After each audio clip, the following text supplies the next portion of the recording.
So this is pretty much a worldwide consensus outside of US politics. Now, various governments have different opinions about what to do about it, but nobody's really seriously arguing about whether it's real at a partisan level around the world. I would be thrilled, I'll be honest with you, if it was true that this was a hoax and we didn't have it, like, oh my God, I'd sleep better at night. But Right. so I don't have an agenda here. I actually, my agenda is I just want a world for my kids, and all of our kids. But unfortunately, it's very, very real. And the more research that comes in, the more we're learning that it's actually accelerating faster, and there are more feedback loops in play than we thought. So even a generation ago, I was talking about it.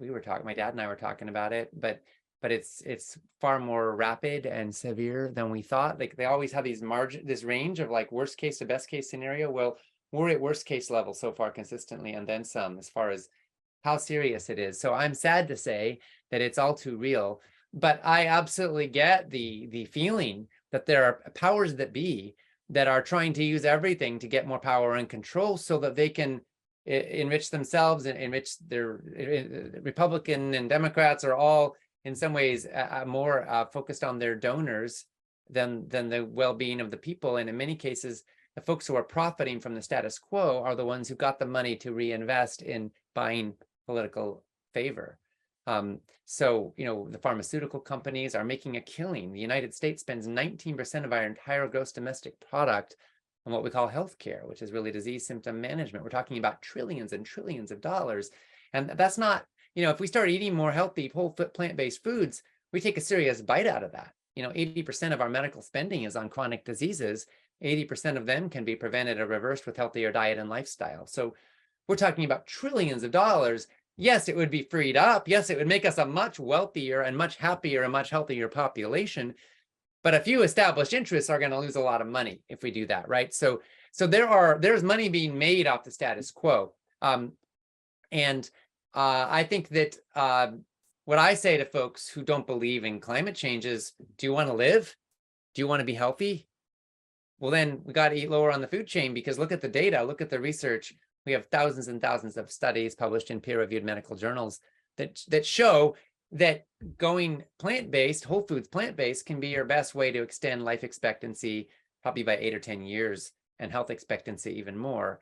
And so there's all kinds of doors in, essentially. And I don't think the rainforests care a heck of a lot whether you go plant-based because you're a bleeding heart liberal who's worried about the future of life on Earth, or because you're a self-centered, libertarian who just wants to do what's right for you and you want to live a long, healthy life, right? At the end of the day, the rainforests are better off either way. So whatever the doorway is that we're going to walk through, I think there are so many reasons to move in a plant-based direction. And I love to show all the doors, personally. Steve, often you hear people express regret that there's so much polarization in this country, and they say, why can't the Republicans and the Democrats just get together and be reasonable and work together? Well, let me give you an example of one thing they agree on. Virtually all the Democrats and all the Republicans in Congress vote for farm subsidies that go overwhelmingly to animal agriculture. So that seems to be the one thing they will agree on, is that we should keep this system going that's destroying the planet.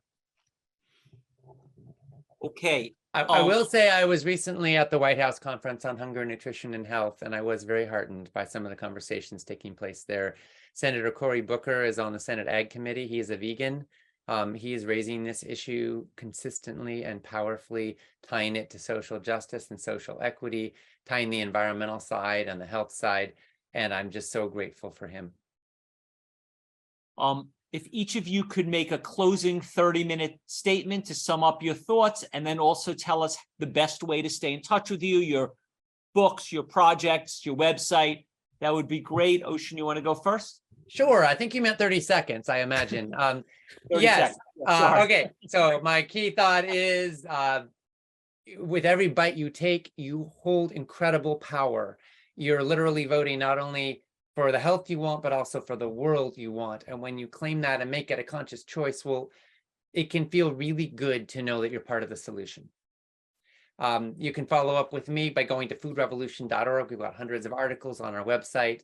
go to foodrevolutionsummit.org and check out our online summit docuseries. Yeah, there we go with Food Revolution. Oh, and I have a book, 31-Day Food Revolution, Heal Your Body, Feel Great, and Transform Our World. It's available online, Amazon, and so forth. So those are a few resources, and I just want to thank you all for your time, your attention, and your participation in this movement. Great. Thank you. Glenn? I'd like to point out that we are self-healing mechanisms, right? If you ever wound your arm and you go to the doctor dresses the wound. The doctor never says, I want you to go home and scratch it.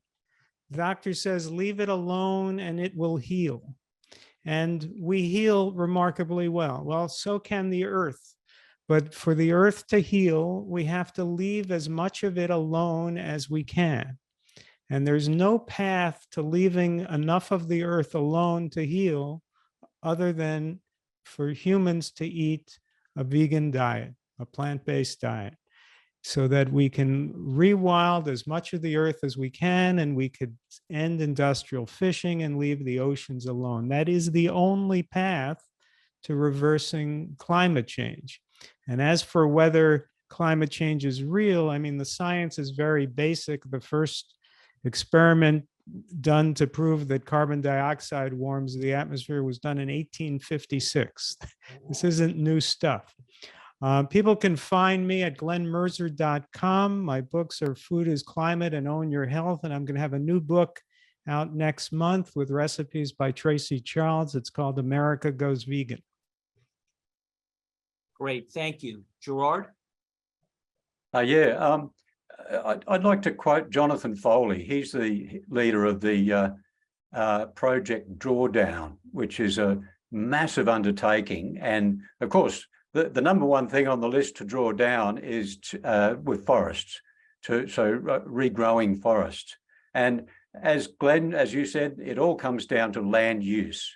And I believe that, well, Jonathan Foley says, things happen very, very, very slowly, and then all at once.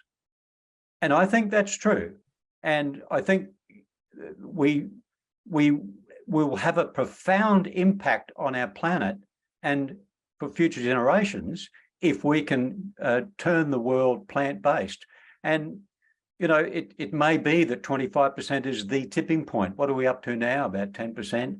You know, it's coming.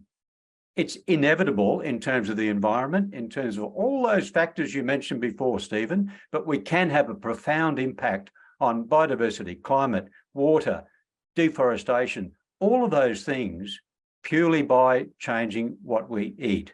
And Eating Away to Extinction is available free on YouTube. Eating for Tomorrow is the website that accompanies the documentary. And we're working on future short, just digestible documentaries as well. So that's the future. Thank you. Well, I really appreciate all three of you men taking the time to devote your lives to such an unbelievable movie, Gerard. Really amazing, amazing thing that you guys did. How many people have seen that movie?